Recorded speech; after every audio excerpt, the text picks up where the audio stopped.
Es muy conocida la clásica polaridad entre lo que se llama el mito y lo que se llama el logos. En este caso me voy a referir a toda la convergencia simbólica que significa y que se puede interpretar en lo que significa Zeus o Júpiter, tanto desde el punto de vista mítico como desde el punto de vista astrológico, para mostrar que hay sentidos que se interpenetran de manera complementaria. ¿Quién es Júpiter o Zeus? Bueno, Zeus es el padre de los dioses, el dios que preside el monte Olimpo. Pero ¿cuál es su origen? ¿Cuál es el origen de Zeus, que después va a ser llamado Júpiter por la nomenclatura romana que acaece después de que Roma invade a la cultura griega? La invade políticamente, pero a su vez Roma también es civilizada a partir de lo que toda la cultura griega, desde el punto de vista metafísico, filosófico, le ha dado a Occidente. Entonces, el origen de Zeus se remonta a lo que podría llamarse la titanomaquia, es decir, toda la épica titánica, que a su vez tiene como origen a Urano y a Gea. Urano es el dios o la deidad que representa lo más alto del cielo, y con esa cristalina pureza aérea, Urano está representando el pensamiento superior, y en esa superioridad no solamente hay que incluir la cualidad abstracta, formal, sino que también hay que integrarle a esa cualidad la superioridad de una visión de futuro, de una visión que como un rayo ilumina lo que está por venir para que supere y perfeccione lo que ya hay. Con lo cual, en el pensamiento de Urano, en la cualidad uraniana, hay que sintetizar, hay que integrar la perfección formal, abstracta, con la perfección real. Es decir, que Urano piensa formalmente y abstractamente aquello que es perfecto. Pero cuando Urano lo quiere plasmar en este mundo material, temporal, fragmentario, huidizo, fugitivo, que por la presencia de la materia ya tiene un déficit congénito, pues la materia es el factor que causa el deterioro de las cosas, la muerte de las cosas, la finitud de las cosas. Cuando Urano quiere engendrar con sus ideas y quiere plasmarlo en este mundo, fecundando a Gea, la Tierra, las criaturas que engendra Urano no tienen la perfección de lo que Urano fue gestando en su aérea intelectualidad abstracta, futurista, evolutiva. Por lo tanto, Urano decide encerrar a sus hijos y decide eliminarlos. Hasta que es engendrado uno de sus hijos, que es Cronos, Saturno, digamos, denominado en la nomenclatura romana, y Cronos con Gea, con su madre, acuerda con una hoz hecha de un delicado diamante, eh, cortarle los genitales a Urano, de modo tal de que Urano ya no pueda procrear más. Esto, Cronos o Saturno lo hace y los genitales son echados al océano. Y el golpe de los genitales uranianos, donde se engendran esas perfecciones formales, con la pretensión de realizarse, y con la pretensión de realizarse tal como son pensados formalmente todos esos objetos en este mundo material finito e imperfecto, en ese choque de los genitales creadores uranianos con el océano nace Afrodita. Afrodita que incluye cualidades que tienen que ver con la búsqueda de la belleza, con la capacidad de complementar y de complementarse, con esa capacidad de equilibrarse y de armonizar, percibiendo lo que vale, y ese valor que justamente busca es lo que equilibra, y equilibra junto con los valores que Afrodita puede aportar de suyo. Por lo tanto, ese choque de los genitales de Urano contra el océano provoca la génesis de la belleza, y no solamente hay que mirar a los genitales de Urano, sino que hay que mirar al océano, porque el océano es el medio en el cual se halla la morada más profunda, desde la cual surge la vida surge en los océanos. Así que el océano también incluye una connotación de necesaria universalidad.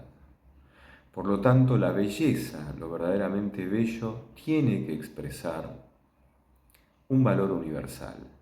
Y por lo tanto, la belleza va a estar intrínsecamente implicada con el bien e implicada con la verdad. La verdad es el bien de la inteligencia y el bien es aquello que perfecciona a todas las cosas. Por lo tanto, la belleza es la expresión, el resplandor que cautiva y que es accesible a los sentidos de ese bien trascendente que se hace verdad para la inteligencia, que se hace moralidad para las acciones, la libertad, el discernimiento y la decisión, y que se hace íntegramente un acontecimiento como belleza, en el cual integramos nuestra dimensión intelectual, nuestra dimensión libre y volitiva, implicada con valores,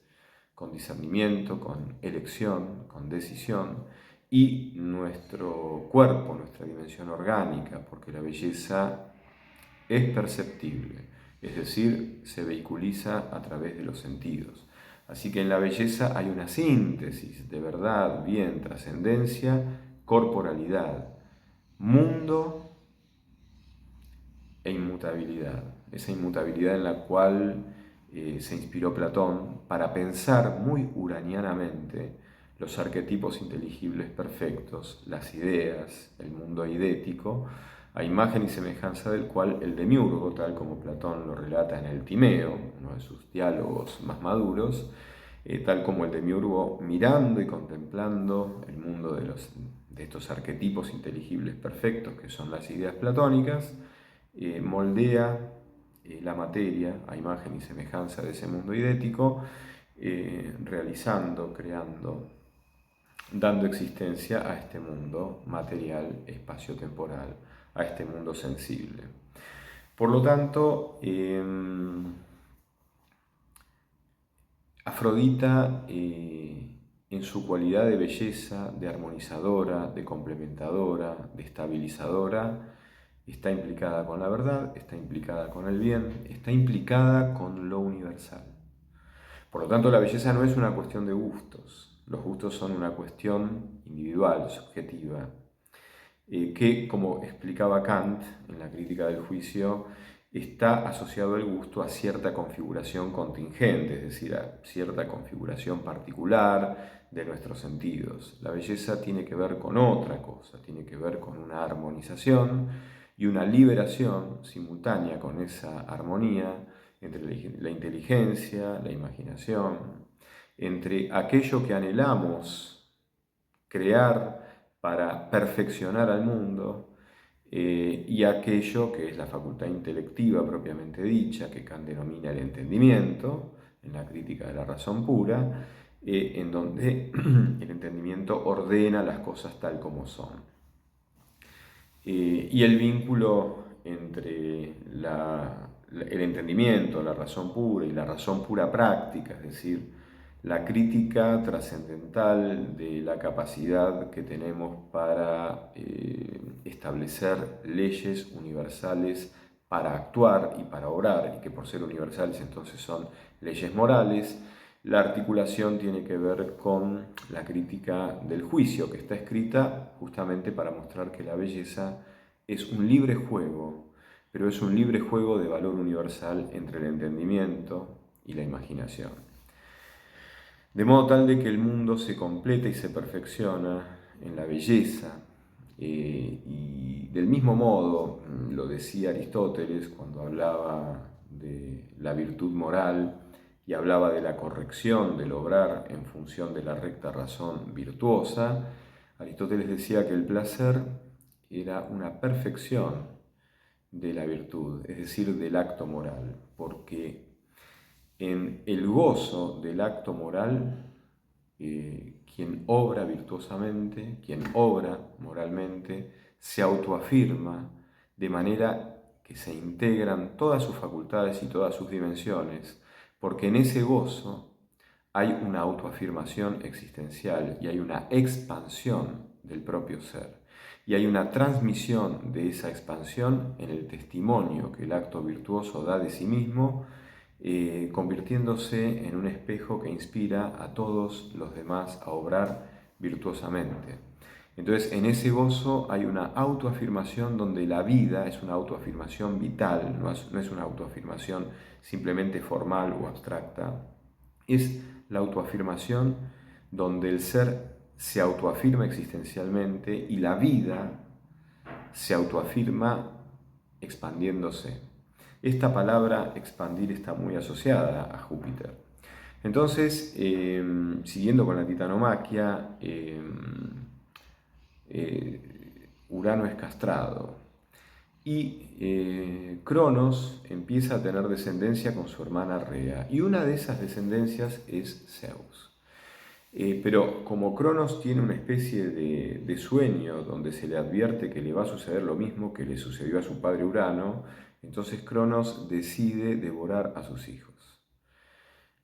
Hasta que nace Zeus, y entonces Rea lo engaña a Cronos. Envuelve en pañales a una piedra, Cronos cree que se está comiendo a ese hijo, se está comiendo una piedra. Lo pétreo también tiene que ver con Cronos, ya veremos por qué. Y Zeus, bueno, es salvado. Pero cuando Zeus se hace maduro, se hace adulto, quiere combatir a los titanes y justamente logra combatirlos y los encierra en el Tártaro. Una vez que los encierra en el Tártaro, reparte su poder dándole a Poseidón los poderes sobre el océano y a Hades, al dios Hades, el poder del inframundo. Ahora bien, Gea, que era la madre de todos los titanes, no quiere que los titanes, que son también sus hijos, queden eternamente encerrados en el Tártaro. Por lo tanto, se hace fecundar para que aparezca Tifón, y Tifón le declara la guerra a Zeus. En esa guerra, Tifón hiere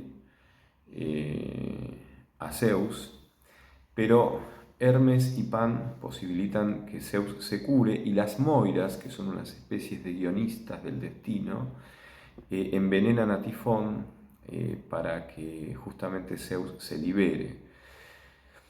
Recapacitando, Zeus, para abreviar, libera a los titanes, y a Cronos a su padre Cronos, también lo libera y le da la soberanía de la isla de los bienaventurados. Esa isla que aparece en el proslogion de San Anselmo de Canterbury, cuando San Anselmo quiere, y desarrolla su argumento ontológico para probar la existencia de Dios, y que Gaunilo se lo reprocha, comparando la isla de los bienaventurados, la misma isla que también menciona Gassendi cuando le reprocha a Descartes en sus meditaciones metafísicas su demostración en la meditación quinta de una especie de recreación del argumento ontológico de San Anselmo. En definitiva, toda esta titanomaquia, todo este combate, hace que uno pueda pensar que la soberanía de Zeus tiene como contrapartida la liberación de Cronos y un lugar especial en la función de Cronos. Cronos está asociado, Saturno o Cronos están asociados, aunque son la misma entidad, están asociados justamente con el mundo concreto. Concretar no significa lo mismo que materializar. Concretar significa darle realidad a algo y darle la realidad más plena, en el caso de Cronos, que sea posible darle. Para que una realidad sea más plena, necesita más tiempo, necesita más maduración. Por eso Cronos, el tiempo, hace más perfectas a las cosas en su realidad posible con tiempo, con paciencia, con disciplina, porque esas son las condiciones de cualquier proceso madurativo en la vida. La vida madura con el tiempo y en esa madurez, la madurez lo que expresa es la plenitud de la actualización de todo lo que estaba en potencia en un ser. El ser se va actualizando progresivamente y para eso son necesarias ciertas condiciones. Entre esas condiciones está el tiempo, y no solamente el tiempo, la disciplina, la paciencia, la perseverancia. Por eso todas las cualidades saturninas tienen que ver con cualidades que posibilitan sostener. Es decir, que las obras que exige Saturno son obras que se tienen que poder autosostener ante la prueba del tiempo. Tienen que pasar exitosamente la prueba del tiempo. Y por supuesto, lo que Saturno realiza en sus obras también tiene un carácter formal, tiene un carácter abstracto, porque en esas obras Saturno ordena al mundo. Y por lo tanto, Saturno le da forma, de alguna manera, a las ideas de su padre Urano, pero le da una forma real en este mundo concreto y material, en este mundo sensible.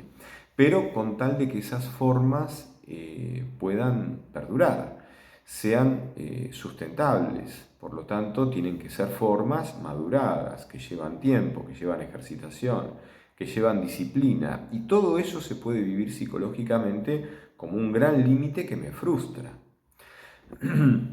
Esa es la vivencia psicológica de un proceso madurativo. Ahora bien, estas formas no son formas solamente que tienen validez para la realización individual, son las formas organizadoras de la vida en común, son formas institucionalizadas. Por lo tanto, Saturno también, Cronos, tiene que ver con las instituciones que van moldeando y que van expresando un cierto sentir, una cierta tradición, una cierta posición ante el mundo. Ahora, por supuesto, estas formas, sin las cuales no existirían, no se podrían plasmar estas cualidades ideales, perfectas.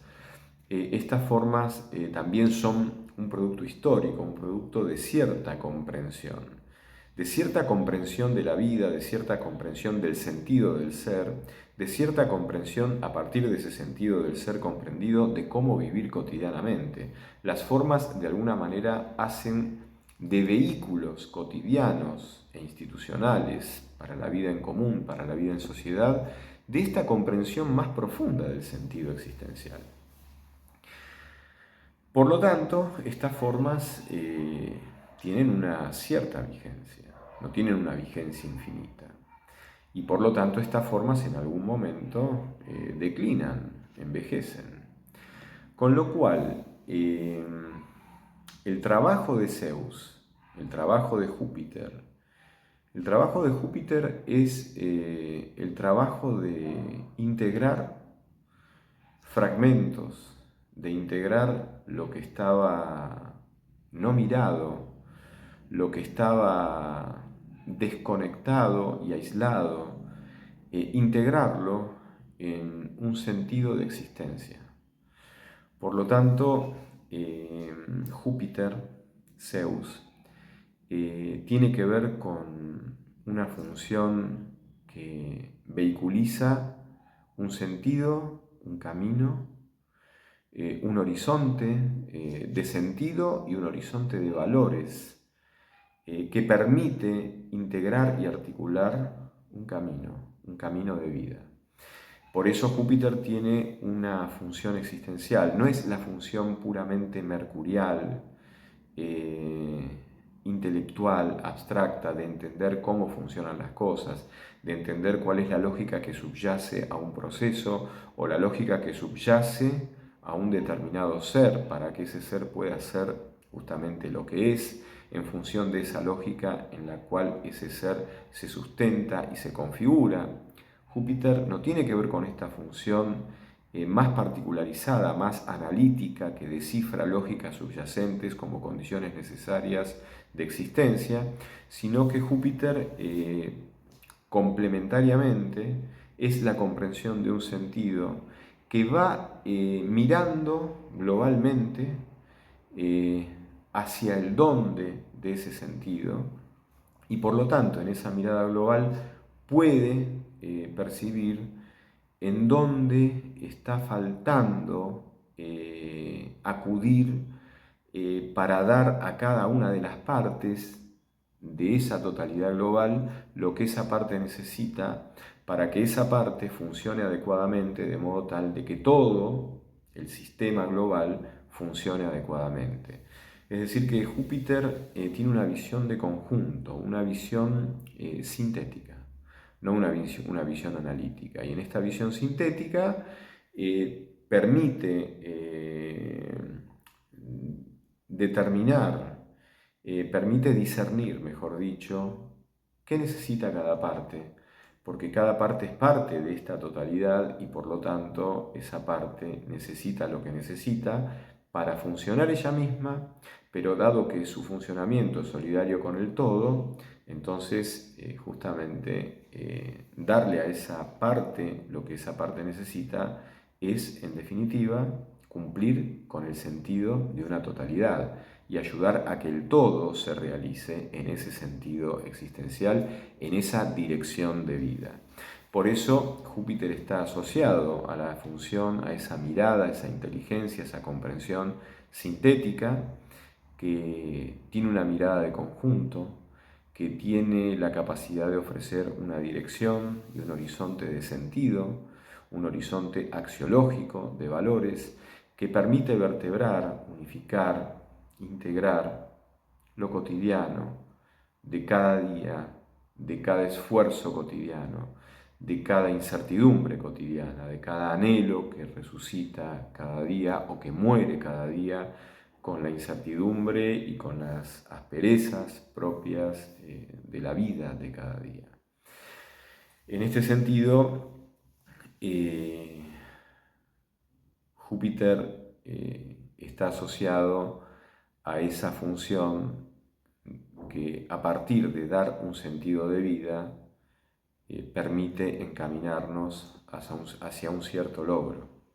Y otra vez ese encaminarnos hacia un cierto logro vuelve a reivindicar a su padre, a Saturno, porque Saturno es la realización plena como logro, no como materialización, sino como concreción en la realidad de la posibilidad más plena que tiene una posibilidad, en donde en ese logro se expresa un anhelo profundo, se expresa un camino de vida, se expresa una misión, se expresa una destinación. Ahora, todo esto, por supuesto, debe complementarse con una mirada que está más allá de una simple explicación energética o simbólica, porque la dimensión de persona no se agota de ninguna manera en ningún sistema. En ningún sistema, ya sea biológico, psíquico, energético, astrológico o del que fuera, porque la persona no está subsumida y reducida a un sistema, sino que la persona participa del orden espiritual. Y el orden espiritual incluye la libertad, la inteligencia, la voluntad, capacitada e iluminada por la inteligencia para distinguir el bien del mal y para instalarse desde la libertad en una dramática que tiene que ser resuelta justamente libremente, porque la libertad es libre del bien y es libre del mal, y por lo tanto el bien que la persona elige no lo elige predeterminadamente, no lo elige simplemente por una inercia energética y predeterminada que responde a la lógica de un sistema, ya sea astrológico, psíquico, biológico o del que fuera, sino que la persona es libre de no hacer todas esas cosas que están predeterminadas sistémicamente, es libre de abstenerse, es libre de atender todo lo que aparentemente está presente ante ella, pudiendo decidir desatenderlo, pudiendo decidir rechazarlo. Por lo tanto, aparece el momento verdaderamente existencial, aparece verdaderamente el momento trascendente y espiritual, donde en el caso en que la libertad asuma y elija un bien, testimoniándolo, le da una nueva existencia a ese bien, porque ese bien ahora existe en el corazón de esa libertad, en el corazón de esa inteligencia, en ese corazón personal único e intransferible, que hace de ese bien con su vida un testimonio, que realiza ese bien en el mundo de manera inédita, tan inédita como es su propia dimensión personal única e irrepetible. Por lo tanto, la función jupiteriana se complementa a su vez y se ilumina desde un orden trascendente, desde esa dimensión dramática desde la cual la libertad pone en la existencia algo que no podría vivir en el mundo sin vivir en el corazón de esa libertad que elige a ese bien, que lo testimonia, que le ofrenda su vida, que lo consagra y que hace que el bien quede expandido, quede engrandecido, porque ahora el bien puede habitar, pudiendo no habitar, habita en una libertad que lo elige, libertad que podría no elegirlo. O sea que la existencia del bien en el mundo, en el fondo, es gratuita, en el sentido de que no es necesaria. Se debe a que una libertad ha ofrendado su vida para que el bien resplandezca y, por supuesto, resplandezca con validez universal. No olvidemos que ese bien nos retrotrae a Urano, y Urano pensaba, desde el punto de vista formal y abstracto, perfecciones con sentido y valor universal. Después Urano se enojaba cuando veía a sus hijos porque sus hijos no eran perfectos como sus ideas. Así que este es el sentido fundamental de Júpiter, que está muy asociado en el fondo a una dirección de vida que nos invita a consagrarnos, a una concreción sagrada. ¿Pero qué es sagrada? Porque aparece la dimensión trascendente, que es la dimensión del ser personas, que trasciende cualquier explicación sistémica.